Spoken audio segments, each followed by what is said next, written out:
Stefan meninggalkan Yudea dan kembali lagi ke Galilea, ia apa saudara? Harus melintasi daerah Samaria. Maka sampailah ia ke sebuah kota di Samaria yang bernama kota Sikar, dekat tanah yang diberikan Yakub dahulu kepada anaknya Yusuf.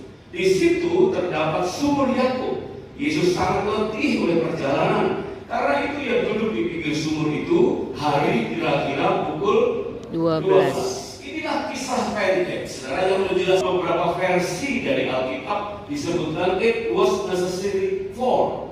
He needed to, and he must need go through.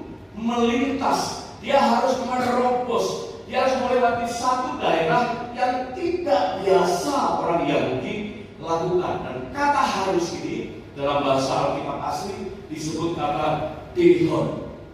Harus yang benar-benar wajib. Anak generasi sekarang dengar kata harus, wajib, kudu, masbi, itu alergi. Ya, kamu harus begini, ngapain harus? Pertanyaan kembali, ya, kenapa harus? Tapi dengarkan ini, tahun penuaian itu sesuatu yang harus dan harus kita kerjakan sekarang.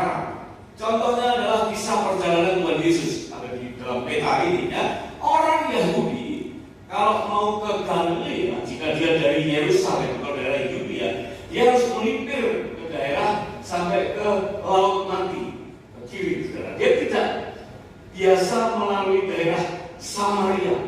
Ada beberapa daerah, ada beberapa kota yang membuat mereka jauh, mungkin daerah rawan, ya. Kalau malam disebut daerah rawon, saya sering sekali, ya. Kalau di daerah rawan, ya. Dan mereka suka menghindari daerah itu sehingga melipir.